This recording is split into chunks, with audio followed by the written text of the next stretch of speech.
최고의 풍경을 자랑하는 내장산을 지나고 전남 광주에 이르기 직전 장성이 나오는데요. 잔디 생산지로 유명한 이곳에 옥천교회가 있습니다.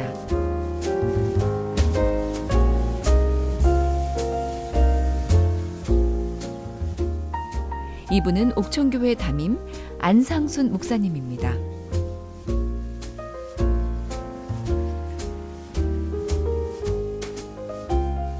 토요일 점심시간인데 장로님이 나오셨네요. 우리 교인 이동주 집사님 그 아들 결혼식에 내일 우리 주일날 내일은 못 가니까 오늘 저녁에 가서 축하하고 축의금도 전달하고 오려고. 연로하신 성도들을 모시고 결혼 잔치집으로 향합니다.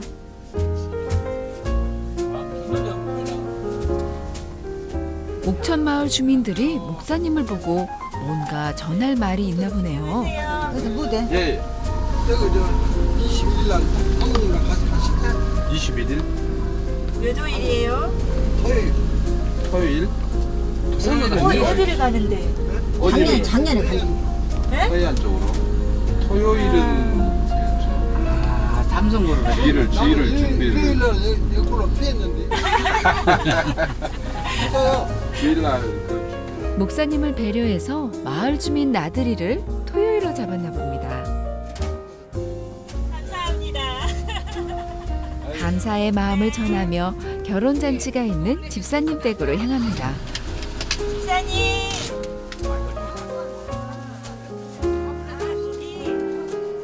그럼 이제부터 전라남도 장성군 옥천마을에 있는 옥천교회 이야기를 함께 들어볼까요?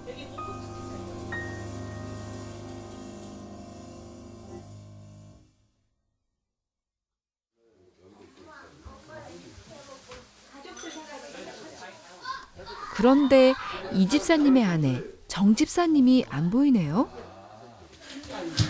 그러면 누가 함께 갔어요? 오늘 아침 응급실에 실려가셨다고 합니다. 40도 넘어지셨나 보네. 이 지지대가 없나? 이걸 잡을 만한. 또 우리 병원에 가면 환자들 사용하는 여기 이제 정명숙 집사님이 다치셨대요.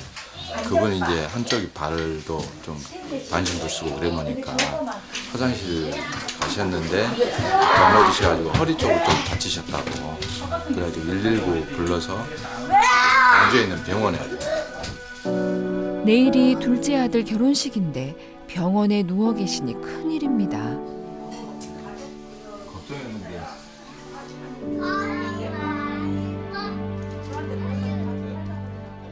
병원에 함께 있는 아들과 통화하는 목사님. 일단은 내일 식 참석하는 거는 한당 오신다고 그때 차고 하면 식은 참석하신다고 그래서 이제 이따 2시경쯤에 지금 MRI 예약을 지금 해놨대요. 큰 부상은 아닌 것 같아 다행입니다. 잘 먹었습니다. 언니가 안 계시니까. 위로와 축하를 동시에 전하며 잔치집을 떠납니다.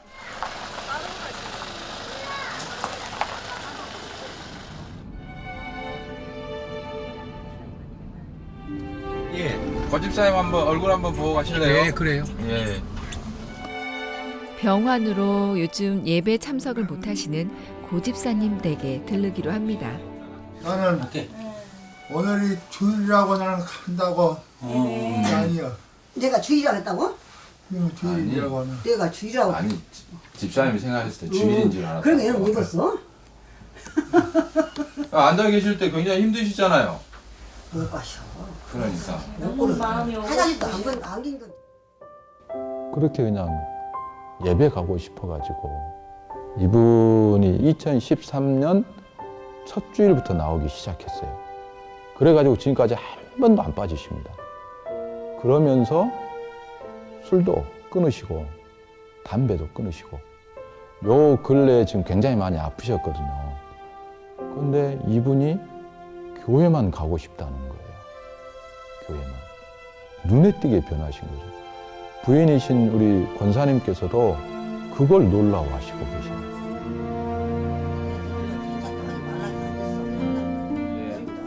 아들을 보내셔서 십자가에 죽기까지 우리를 사랑하신 아버지 하나님 감사합니다. 그래도 주님을 바라보고 주님 앞에 예배하는 것을 사모하여서 아픈 가운데서도 주의를 기다리고 있는 하나님의 사람을 주님께서 기억하여 주시고 또한 옆에서 함께 간호하는 우리 권사님을 주님께서 기억하여 주시고 권사님의 아픈 몸 또한 우리 주님께서 회복시켜 주시고 강건케 하여 주실 줄 믿습니다. 아프신 분을 신방하고 이제 교회로 돌아갑니다. 우리 목사님 돈 없는 후비라고 아이고 우리 고집사님이 제일 놀라운 변화는 뭐니? 그죠? 아이고 저렇게 예배를 삼아할 줄이야. 기본이 70세 이상, 80세 이상. 방금 장로님 같은 경우도 81시고요. 또 우리 권사님도 80이 넘으셨고 방금 그 고집사님 남편 되는 고집사님도 올해가 지금 87세 정도 되셨고요. 이곳 옥천교회도 여느 농촌교회와 마찬가지로 평균 연령 70세가 넘는 고령화 교회입니다.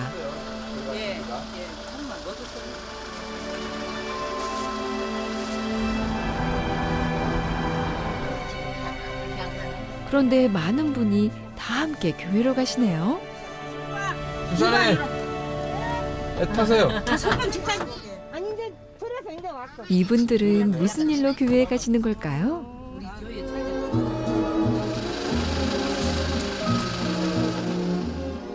불편한 몸을 이끌고 다들 예배당으로 들어가시는데요.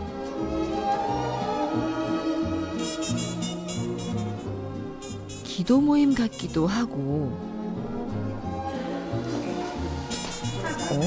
그런데 이건 걸레와 빗자루네요.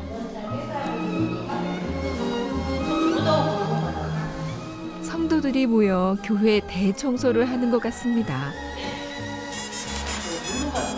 청소는 월별로 구역이 한 달씩 그렇게 돌아가면서 토요일마다 그렇게 하거든요. 1구역부터 저희가 5구역까지 있는데 거의 다 허리 구부정하고 다리 아프고 무릎 아프고 허리 아프고 어깨 아프고 그러신 분들이에요. 그럼에도 불구하고 교회 청소 당번이 되면 빠짐없이 나옵니다. 그래가지고 그 구부정 허리로 그냥 밀걸레 밀고 의자 닦고 강대상 청소하고 주변 교회 주변 풀 뽑기도 하고 막 그렇게 하는 걸 보면 천사가 따로 없습니다. 제가 복이죠, 제가.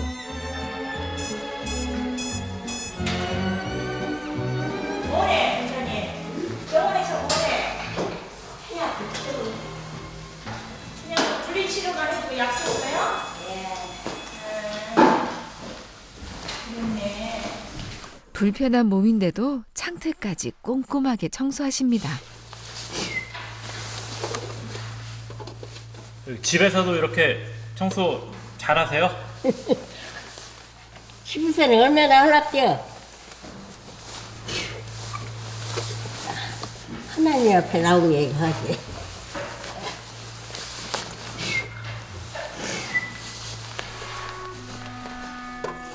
연로하신 성도님들이지만 토요일마다 빠짐없이 하나님 앞에 나와 이렇게 연약한 육신을 거룩한 산제사로 드리고 있습니다.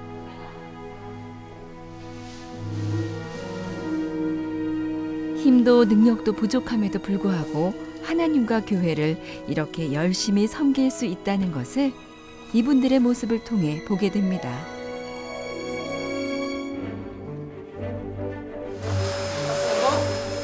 예배당 청소가 끝나자 바로 교육관으로 향합니다. 다 들었네요. 속은 배려버렸네.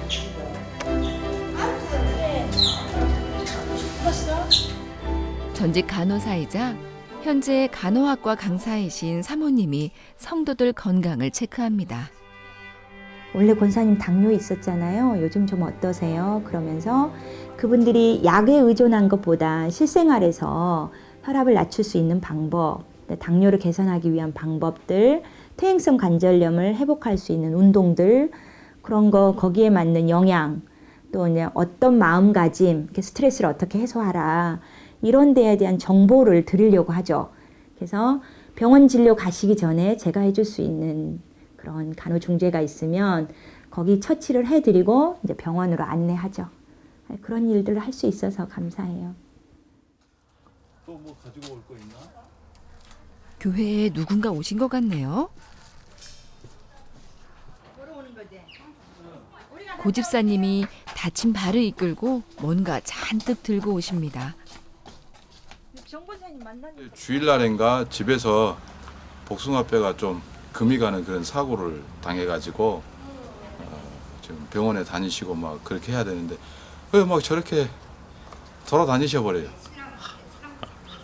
집사님들 식사 때문에 매일 걱정해갖고 주일날 아침마다 뭐 6시, 7시 그 사이에 오셔가지고 매 주일마다 불평 한마디 안 하시고 그냥 그렇게 식사를 해주시고 뭐 그렇게 섬겨주시고 계셔가지고 근데 그 비용이 자기 호주머니에서 나오는 것들이 상당히 좀 많이 있어요. 그래서 그러지 말고 교회에서도 청구를 해서 그렇게 할 수 있도록 하라고 얘기하는데도 불구하고 그런 것을 잘 안 하시려고 그냥 섬기는 게 좋으시다고.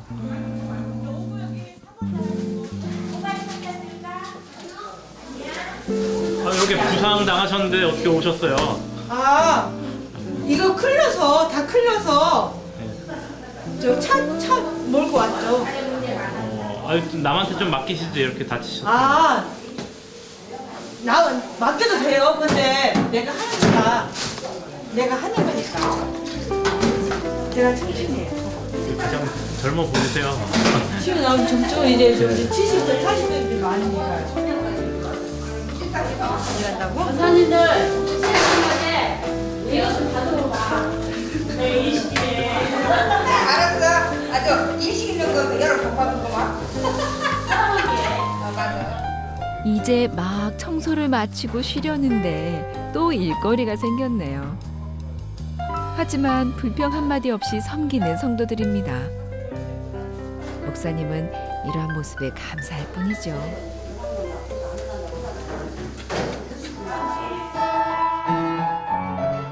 교회가 놀이터인 준영이는 전에 이 교회를 다녔던 아이랍니다. 5살 때 여기 다녔어요. 근데 지금은 왜 안 다녀요? 지금은 여기 예전에 목사님이 평화교회로 가시니까 저희도 그쪽으로 다녔어요. 목사님 따라서 이제 교회를 그곳으로 갔네요. 네. 이렇게 이전 목사님들의 이동으로 교회를 옮기거나 교회를 떠난 분들이 많아서 부임 당시 옥천교회 성도가 반의 반으로 준 상태였다고 합니다. 그래도 아이들의 놀이터는 여전히 이곳 옥천교회랍니다.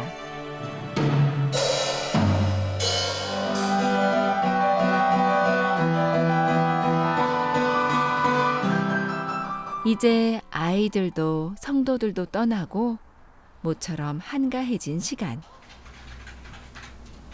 목사님은 드디어 설교 준비를 하십니다. 그런데 이때 목사님, 땅 한 번만 파주면 안 돼? 너무 많아. 땅 한 번 파주셔야 일을 할 것 같아. 음식물 쓰레기를 버리기 위해 텃밭을 파야 합니다. 그런데 목사님은 과거 오랫동안 대기업에서 일하신 분이라고 하네요. 제가 KT를 다녔었습니다. 한 10년 정도 근무하고 이렇게 신학을 하게 됐었죠. 그래도 일단 하나님께서 부르시고 인도를 하셔버리니까 누가 그걸 막을 수 있겠습니까? 물론 이제 KT를 그만두고 아이들이 이제 막 그때 당시에는 초등학교를 들어가고 막 그런 상황이었고 그래서 과연 이 신학을 하고 이렇게 했을 때 아이들을 어떻게 잘 먹여 살릴 수 있을까 그런 고민들도 많이 있기는 있었는데 하나님께서 주인이신데 그것 때문에 하나님께서 부르시는 일을 못 가랴 하면은 오히려 제가 더 하나님 앞에서 제 입장 쪽에서는 손해일 것 같아서 하나님께서 손해인 게 아니라 제가 손해일 것 같아서 그냥 두 손 들고 그냥 갔죠. 그 가기 위해서 집사람한테도 얘기를 하고 이해를 구하고 또 목사님이 데이트 신청을 하는 거예요. 남원 쪽에 분수공원에 데이트를 가자. 그래서 데이트를 저녁에 하고 있는데 으슥한 이렇게 이제 벤치 같은 데로 저를 이끌더니 나 아무래도 그러니까 그날 본인이 많은 사람 앞에서 하나님의 메시지를 전하는 그런 이렇게 이제 뚜렷한 확신을 얻게 되고 이제 환상 비슷한 거죠.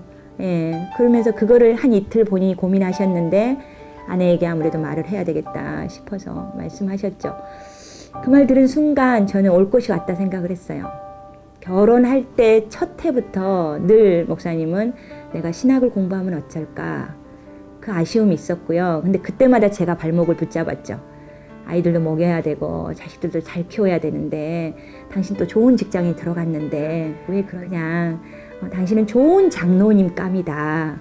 목사님 목회 잘 서포트 해줄 수 있고 교회에서도 중고등부 교사 부장으로서도 잘 감당할 수 있는 정말 좋은 장로님 되실 분이다. 제가 늘 한 해 한 해 이렇게 눌렀어요. 못 가게. 근데 이제 드디어 그 말씀을 하시니까 어떡해요. 기도해 봅시다 그랬지요.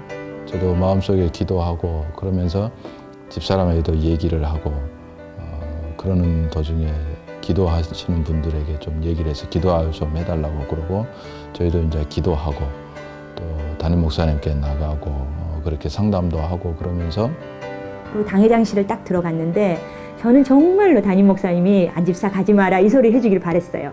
새벽 예배 때 맨날 기도를 했지만 그 둘이 딱 앉혀서 목사님이 그 얘기를 잠깐 하니까 담임 목사님이 성령님이 하시는 일을 어찌 인간이 막느냐 기도해 주마. 그러고는 바로 그 자리에서 안수 기도를 해주신 거예요. 뭐 어떡해요.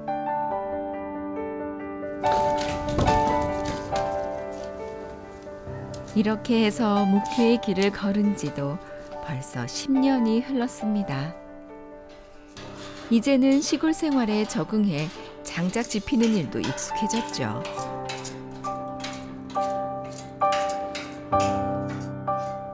하지만 하나님 말씀에 순종하며 걷는 목회자의 길은 결코 순탄한 길이 아니었습니다. 더군다나 당시 살았던 전세 아파트가 경매로 넘어가 모아놓은 재산을 잃고 신학원에 들어가야 하는 상황이었습니다. 환경이 완전히 바뀌었고 그러니까 엄마나 아빠가 온전히 그 아이들에게 다 매달려 있었다가 이제 4학년 때는 신대원 딱 들어가시면서 기숙사 들어가셔 버렸거든요. 저하고 아이 2명만. 예, 지금도 이제 생각하면 마음이 너무 아픈데요. 먹을 게 없어가지고 그 냉장고에 얼음을 얼려서 아이들이 그걸 이렇게 간식처럼 먹었다고 해요. 저는 이제 영어학원 강사로 일을 해야 되니까. 제가 일하러 가면 아이들은 엄마가 오기를 기다리고 있고 그러니까 큰아이가 갑자기 둘째 아이를 돌보는 엄마 역할을 한 거죠. 그러면서 이 아이가 사춘기가 온 거예요. 근데 환경이 완전히 바뀐 거잖아요. 그래서 지금도 이제 물어보면 너는 그때 그 스트레스를 어떻게 풀었어? 라고 물어보면 할 수 있는 건 공부밖에 없었대요. 그래서 그냥 공부했대요. 네, 큰아이가 그렇게 말했어요. 집사람이나 아이들이 고생할 것이 뻔히 보이고 그러지만 하나님의 일을 할 때 있어서 뒤돌아보면 안 된다. 쟁기를 잡고 뒤돌아보면 하나님의 일에 합당하지 않다라고 하셨던 그런 말씀들이 생각나기도 하고 그래서 지금의 고난을 이겨내자 어떤 그런 마음들이 많이 있었죠. 나중에 얘기를 들어보니까 아이들이 간식이 없어서 얼음을 꺼내가지고 그걸 간식 대용을 해가지고 먹었다는 소리를 듣고 마음속으로는 참 많이 울었던 것 같아요. 그래도 지금 그때는 비록 그렇게 아이들이 힘들고 어려웠지만 그러한 것들이 그 아이들에게도 밑바탕이 되어져서 지금의 큰 아이들이 될 수 있었다라고 생각이 되니까 일단 하나님께서는 모든 상황들 속에서 마이너스만 시켜주시는 것이 아니라 그 마이너스를 통하여서도 또 다른 플러스를 만들어주시는, 아니 플러스가 아니라 곱하기를 만들어주시는 분이시죠, 우리 하나님. 그걸 많이 사역하는 가운데 느끼고 체험하고 있는 거죠.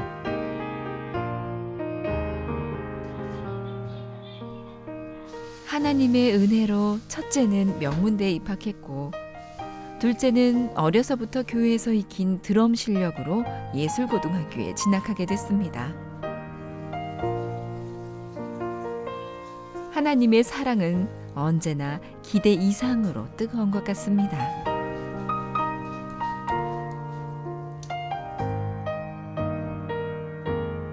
이렇게 옥천 마을의 하루도 저물어 갑니다.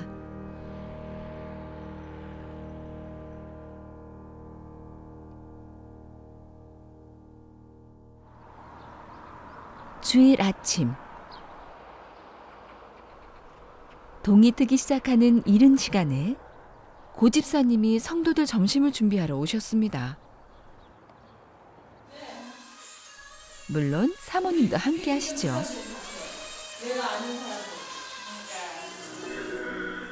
목사님도 일찍 예배당에 나가 기도와 찬양으로 예배를 준비합니다.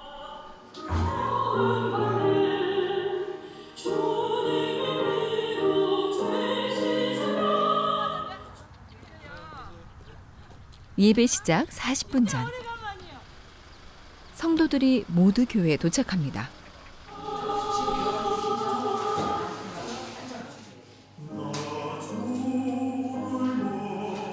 그런데 성도들이 일찍 나온 건 말씀 묵상을 위해서였나 보네요. 할머니, 할아버지들이 자녀들을 위해서 해줄 수 있는 게 뭘까? 저도 가장 중요하게 생각하고 있는 게 뭐냐면 제 아이가 저의 믿음을 이어주는 거, 또 그 아이는 그 자녀에게 이어주는 거, 믿음의 세대 계승을 정말 중요하게 저는 생각을 해요. 그러기 위해서는 할머니들이 해줄 수 있는 게 뭐겠어요? 보통 우리 옛날에 보면 옛날 이야기들 할머니들이 많이 해주시잖아요. 그 이야기를 잘 해줘야 되는 거예요, 손주들한테. 그럼 무슨 이야기를 해주겠어요? 성경 이야기 외에 할머니들이 해줘야 되는 것이 뭐가 있겠어요? 믿음의 세대 계승을 위해서. 우리 시골 교회라고 맨 숫자 없다고 그렇게 할 게 아니라 그러한 것들을 잘 배우고 익혀가지고 손주들에게 가르쳐주면, 얘기해주면 그 손주들을 통해서 또 다른 하나님의 나라가 이루어질 건데 그걸 볼 수 있는 눈이 열려질 수 있도록 해달라고. 그러면서 성경 공부하는 거, 성경 얘기하고 성경 읽고 이런 것들을 제가 굉장히 주안점을 많이 두고 있습니다. 이 비중이 다르지 않다는 것을 말씀드립니다. 비록 시골 교회지만 연로한 성도가 대부분인 고령화 교회지만 목사님을 통해 말씀을 배우고 익혀서 자녀와 손주들에게 복음을 전할 수 있다면 이 믿음의 계승은 천대에 이를 만큼 소중한 유산이 될 것입니다. 함께 하시기를 간절히 축원하옵나이다. 아멘. 이를 위해 애쓰시는 안상수 목사님 그리고 사모님과 옥천교회 성도들을 위해 여러분 모두 기도해 주시고 응원해 주세요.